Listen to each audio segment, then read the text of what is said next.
เฮ็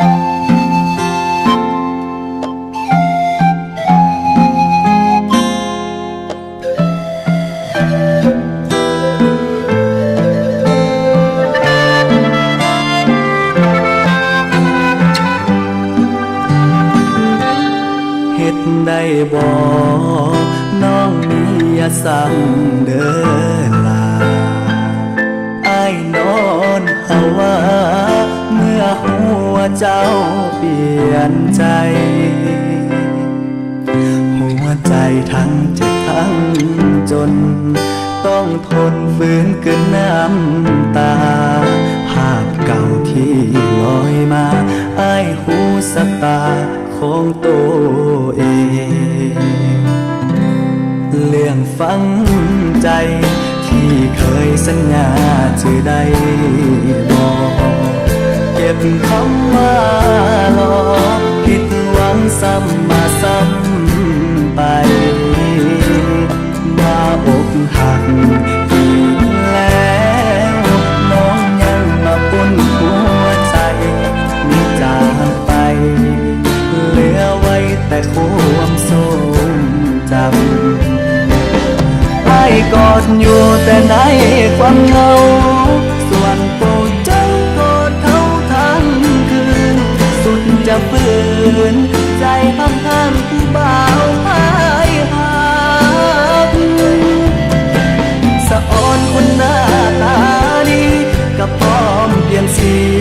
ไปจนได้คนที่ห่างกลับมาเหยียบใจ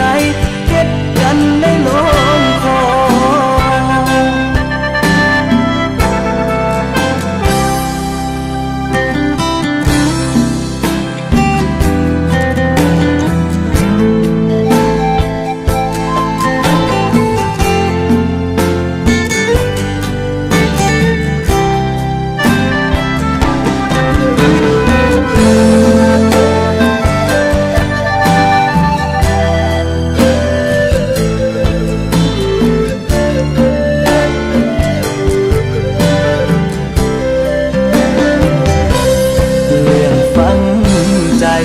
ที่เคยสัญญา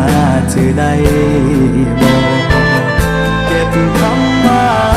หลอกผิดหวังซ้ำมาซ้ำไป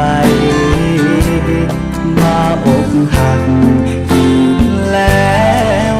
น้องยังมาปุ่นหัวใจมีจากไปเหลือไว้แต่ความทรงจำอ้ายกอดอยู่แต่ในความเหงาส่วนตัวเจ้ากอดเขาทั้งคืนสุดจะฝืนใจห้างๆผู้บ่าวหายหักสะอ่อนคนหน้าตาดีกับพร้อมเปลี่ยนสีไปจนได้คนที่ห่างกลับมาเหยียบใจเก็ดกันได้ลงคออ้ายกอดอยู่แต่ในความเหงา